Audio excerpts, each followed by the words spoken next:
أعوذ بالله من الشيطان الرجيم بسم الله الرحمن الرحيم الحمد لله رب العالمين والصلاة والسلام على سيدنا محمد وعلى آله وصحبه أجمعين أما بعد رب اشرح لي صدري ويسر لي أمري واحلل عقدة من لساني يفقهوا قولي இன்னைக்கு ரப்பனா துவா 22.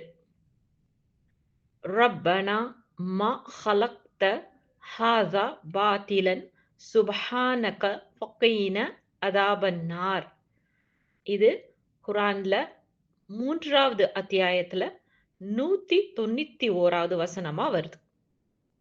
இதற்கான அர்த்தம் என்ன அப்படிங்கிறத இப்போ நம்ம பார்க்கலாம். ரப்பனா, எங்கள் இறைவனே, மா ஹலக்த ஹாதா பாத்திலன், நீ இதை வீணாக படைக்கவில்லை. சுப்ஹானக, நீ மகா தூய்மையானவன் யா அல்லாஹ்.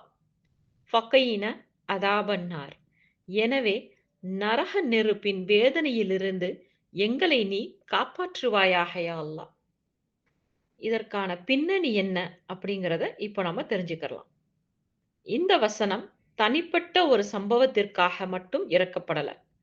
இது மூமின்களோட ஆழமான ஆன்மீக நிலைய விவரிக்கக்கூடிய வசனமா இது வருது. இது குறிப்பா நபி ஸல்லல்லாஹு அலைஹி வஸல்லம் அவங்களோட வாழ்க்கையில நடந்த ஒரு முக்கிய தருணத்தோட தொடர்புடையதா ஹதீஸ்கள்ல வருது. அந்த சம்பவம் என்னன்றத இப்போ நம்ம தெரிஞ்சுக்கலாம். ஒரு நாள் இரவு நபி ஸல்லல்லாஹு அலைஹி வஸல்லம் அவங்க தங்களுடைய மனைவியான ஆயிஷா ரதியல்லாஹு அன்ஹு அவங்களோட இருந்தாங்க. அப்போ நபி ஸல்லல்லாஹு அலைஹி வஸல்லம் இரவுல எழுந்து உது செஞ்சு தொழுகையில நின்னாங்க.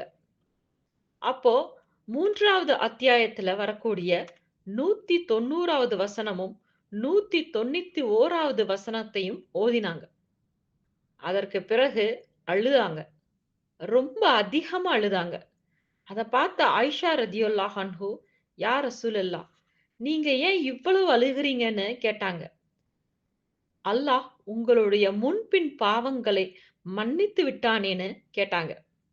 அதற்கு நபி ஸல்லல்லாஹு அலைஹி வஸல்லம், நான் ஒரு நன்றியுள்ள அடியானாக இருக்க வேண்டாமான்னு சொன்னாங்க. இந்த வசனம் ஒரு மூமின் எப்படி இருக்கணுங்கிறத அழகா விளக்கக்கூடியதா இருக்கு.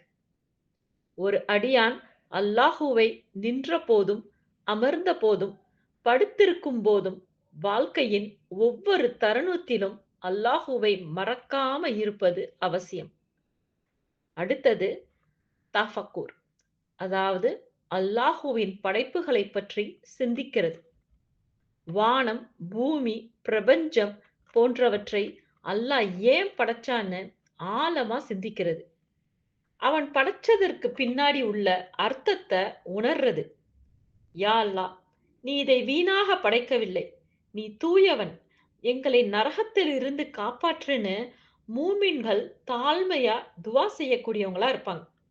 அதாவது அறிவு, ஈமான், இறையச்சம் மற்றும் நம்பிக்கை, இது எல்லாமே சேர்ந்த ஒரு நிலையா இருக்கும்.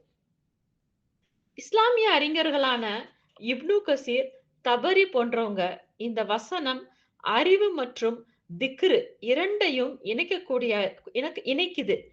இது மனிதனை படைப்பின் நோக்கத்தை உணர செய்யறதுன்னு விளக்கமளிக்கிறாங்க. இந்த வசனத்துல இருந்து நாம கற்றுக்கொள்ள வேண்டியது என்னன்னா, உண்மையான மூமின் அல்லாஹுவை எப்போதும் நினைவு கூறக்கூடியவங்களா இருப்பாங்க. உலகத்தை பார்த்து சிந்திப்பாங்க. தாழ்மையோடு துவா செய்வாங்க. இந்த வசனம் வெறும் வாசிக்கப்பட வேண்டிய வசனம் கிடையாது. அது உணர்ந்து வாழ வேண்டியதா இருக்கு. சிந்திக்கும் இதயம் இல்லாதவன் அதை பார்த்தாலும் காண்பதில்லை என்பதுதான் உண்மை.